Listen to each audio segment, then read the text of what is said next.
How's it going, guys? Today I'm going to be showing you how I made a speed garage remix of KTB on a Mission. This is actually a full track breakdown. Here's a snippet of what we're going to be going through today.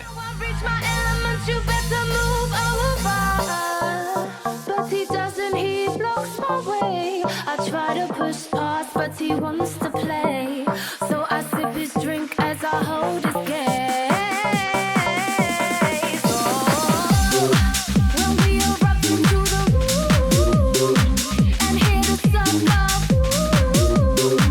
I'm feeling easy to resume. This right here, I swear will end too soon. So I sink into the as I inhale the fume. I'm feeling easy to resume. This right here, I swear will end too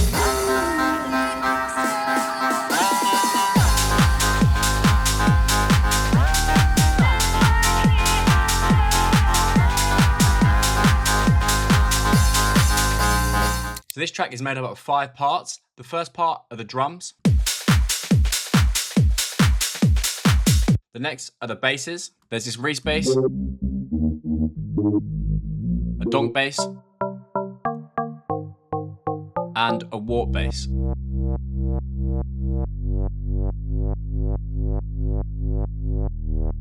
The third part is the piano, the effects, and lastly the vocal and extracted synth.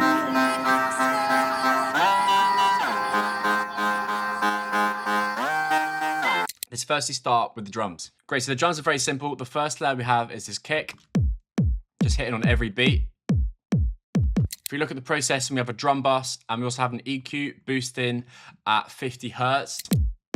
Without it, with it, just helps to add a little bit of boost, a little bit more sort of volume, you know, helps to punch through the mix a little bit better. The next layer we have is this top loop.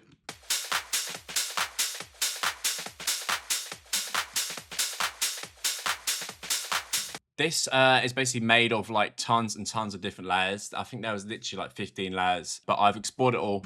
And for my own sort of CPU as well, I've just dragged it into the project like this. So it's just the top loop. This loop is actually available in my Speed Garage Volume 5 drums pack.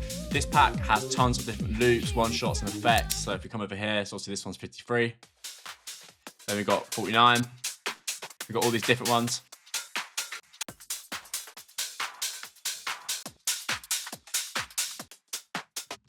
And then each one has its own full loop. So that's basically the same loop but with a kick. And yeah, you can just drag and drop all of these in and they're gonna sound good. Like obviously this one's just dragged in. And these drums are, in my opinion, just fucking awesome. They're just like really thick, powerful, and help carry the track, you know? So the hi-hats on this are quite high, and again, that's a taste thing. I've even boosted it on the master a little bit, the highs. But I hate it when a Speed Garage track's like really low. It just like sort of lacks energy in my opinion. So I like it with quite a high sort of volume hi-hat. I think it really helps to carry the energy throughout the track. One thing I've got going on with the drums is in the pre-build, as you can hear, it's sort of faded in. So on the group, I've got this auto filter that starts at 513 and then finishes at 2.89 Hertz. And then for the drop, it just goes fully to 20K. But it just creates a sort of nice sort of build-up effect.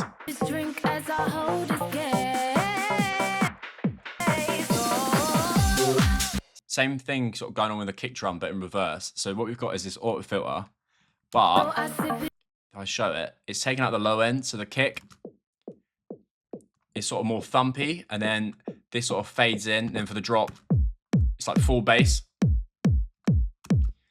So yeah, that just creates a sort of nice separation from the build and then the drop. So if I had to remove all that, it's never going to really drop, so you've got to take that out so it allows for the drop to actually have an impact. But yeah, that's the drums. Cool, now we move on to the basses, and yeah, there's quite a few of them. There's actually 4, so I said there was 3. I mean, it's the same sound, but at the start, for the intro, And this MIDI is the exact same as in the original, like their bass line is this. So yeah, I've got this, goes C, G, A flat, E flat, F, G, and then A flat, G sharp. Cool. If we look at the sound itself, it's the Reese For Me, which is from Speed Gouge Volume 4, the new sim preset pack, which has just dropped. And yeah, it's basically 2 harmonic morphs. One is -25, the other's +32. We've got this filter and yeah, a little bit of reverb. But yeah, you can feel free to like copy this. I've then got this over on the wavetable and I've moved it up to 44. This is also, I believe, the same Reese in the drop. So if we zoom out, as you can see, I'm not very organized. The project's very messy. But yeah, I'm just not big into organization, to be honest. So yeah, in the drop, we have the same sound. So it's the exact same preset for me, but we have different notes. So we've gone through, if you watch my last video, I think it was, or the one before that, I'll go through this pattern. So as you can see, it's like very short. So it's just 2 bars and this helps to give a lot of energy. So if this was just dragging throughout the whole drop, it's going to sound really boring. Because this is nice and snappy and it's just 2 bar, it's a lot more catchy and it helps to give more energy in the drop. So if you're struggling to like get energetic drops, then just go for a quick 2 bar loop. But yeah, if you want to pause it, copy this, feel free. This you obviously can use in your own track.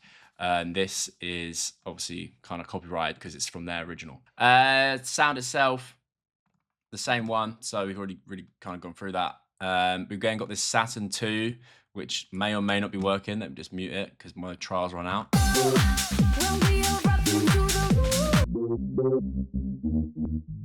That is working. I basically just boosted, I actually can't see it because the trials run out, but I've basically just boosted the top end and a little bit of the middle end and kept the bottom the same. We then have a kick start, side chain it to the kick, just so it bounces. The kick can sort of punch through a bit easier. And what we then do is switch up. So once this first drop's done,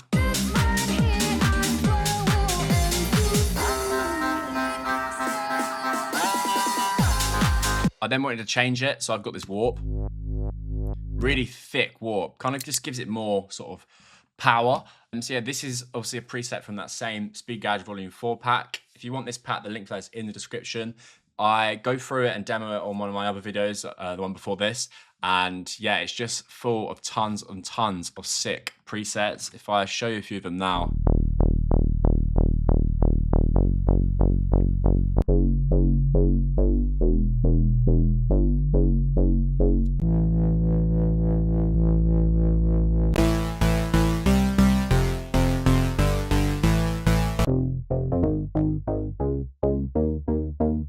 But yeah, this is just a really thick warp. It's just a square wave with a sine wave, and then this LFO controlling that filter cut off, creating that warp up effect. But we've kept it quite low. We haven't gone like, we've kept it nice and low, and no effects needed. We've also curved it off this side as well. Yeah, it's really nice and thick. And in terms of processing, I just got that same kickstart, but I've upped the mix to 58%.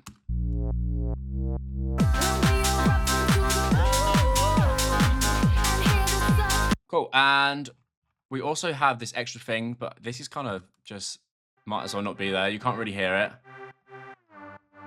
If you've got Speed Gouge Volume 3, it's a super stacked, but to be honest, if you actually listen to it, you can't hear it. So you could just remove that. If I turned it up.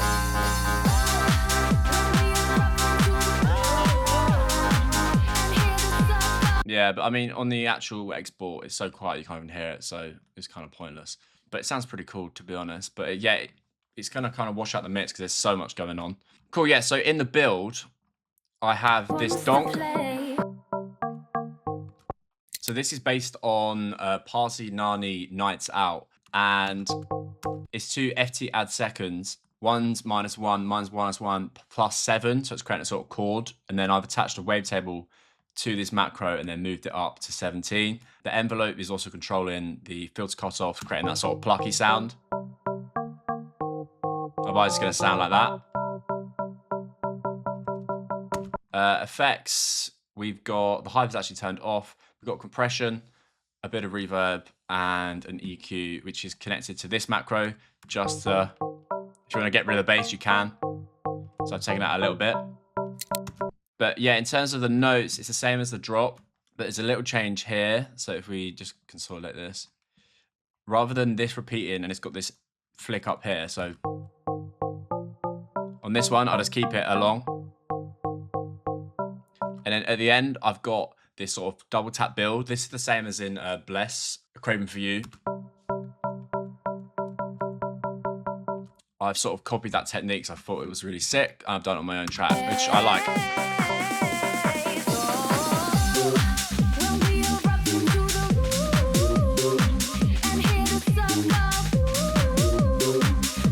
Just to let you know as well, I'm going to be really pushing this track out. So if you can stream it and whatever, that would really help. Leave a comment on the SoundCloud. Also follow my Instagram, maxking.mp3. I do like beer drinking challenges and all this sort of stuff. And I'm going to be trying to switch that into promoting my music. It's big in this day and age. Like record labels really don't do all that much in terms of promotion. They only are going to sign your tracks if you've got like a following. Like this is like the big labels, whatever. And even like small labels, they don't really, because back in the day, yeah, I'm talking like I'm really old. But like 5 years ago, when I used to release under Static Disco, like all these streams are nothing to do with me promoting it. It's from the record labels. Like they used to have playlists, like gym playlists, like Get Fit 2025, all this sort of playlists and shit. And people used to do playlist swaps. It was like a whole sort of niche within like the record label scene. And yeah, people used to like spend loads of money on like promoting these playlists through Instagram ads and all sorts of stuff. So yeah, all the streams used to come from like gym playlists and shit like that. Whereas I don't think that's a bigger thing anymore. So record labels only want to sign you if you've got a big following, and you should only really sign to a record label if they can show that they can get you streams. Like there's no point releasing for a record label if their last like 5 releases have got like 1,000 streams, because it means they're not promoting it properly. Great, now let's move on to the piano. So as I was just saying, Static Disco, I used to release just piano house, and it's one of my favorite genres to make, to be honest. So I thought, why not add a little bit of piano to this? So the notes are the bass. So this is the bass. And then I've added this chord on top. So what's that? C. So that's the 5th up here, but pitched up. And then that is the 3rd. And then, yeah, that just repeats. This stays the whole time, and then this just moves down. So when I was creating this, I think I just went for like this. So, and then just move around these. These are almost like the melody. In terms of the sound, so I've used the grand piano and it's all the way up to bright. The tones all the way up, the glues up, the hards up. I want it to be really heavy hitting, like not soft. And then I've got an OTT to make it brighter without that.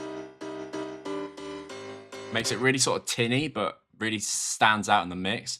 EQ, taking out some of the low end. This is all stuff. I found this sort of template I used to use. And I've got another OTT, which is doing the same thing as that. I think that's just sort of duplicate by mistake, but fuck it, it works.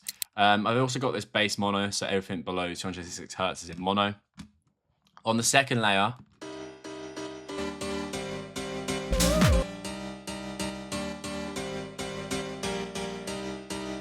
these are low-key phasing a little bit, but I don't really care. I think it's from this wider. I don't know what it's from. I mean, I guess they're not phasing. I don't really know. I think it's this. But I don't know. In the grand scheme of things, it works. I've just gone for the Piano 16, which is the classic that MK and all that used to use, or still use, I suppose, and like all the piano house boys. So yeah, then I've got this wider, which is just making it wider. There's a new version of this, which is better. You can like do the EQ and stuff. So definitely download that. It's free. Really good plugin. And then I've got this random plugin, which I don't know what the fuck that is. It's sort of like an EQ. Yeah, I mean, it is an EQ. Slick EQ. This is also free. Just boosting some of that high end. And then a Pro Key free, which again, my trials ran out, but that's just boosting the high end a little bit. So just one layer.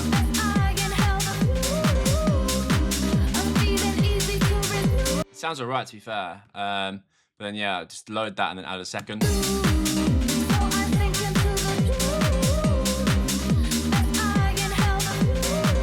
It makes it a little bit thicker, right? Or this one on its own. Because this is actually mono. So the Korg M1 pianos are all mono. That's why I've used this wider to make it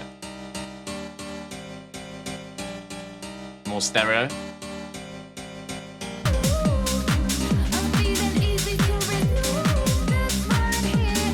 Cool. And there's also a switch up. So what I've done is basically grab this MIDI, but then instead of starting it like this on the beat, I've chopped it like that and then started it on like the second beat, if that makes sense. So then I'd grab this first bit, then put it over here, and then repeat that through. Great, now let's have a look at the effects. So the effects are fairly simple. It's just a lot of noise sweeps. So, but I have got this nice sort of feel, which I really like. This is sort of highlight of effects in my opinion. So yeah, it's basically just a snare build. So yeah, the main start of the show is this snare build. So it just hits like this, bang, bang, bang, bang, bang. And then on this part, it goes into double time, then double time. As you can see, the notes are going up and down as well. Bang, bang, bang, bang, bang. And yeah, it's just snare build.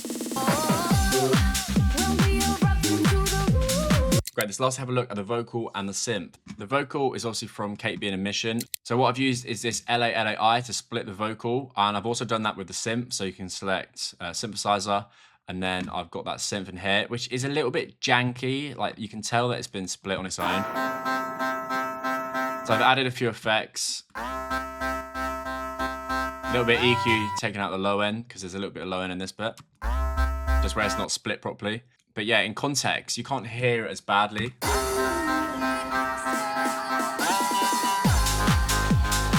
know what I mean? You can't really tell that it's been sort of split. It sounds all right.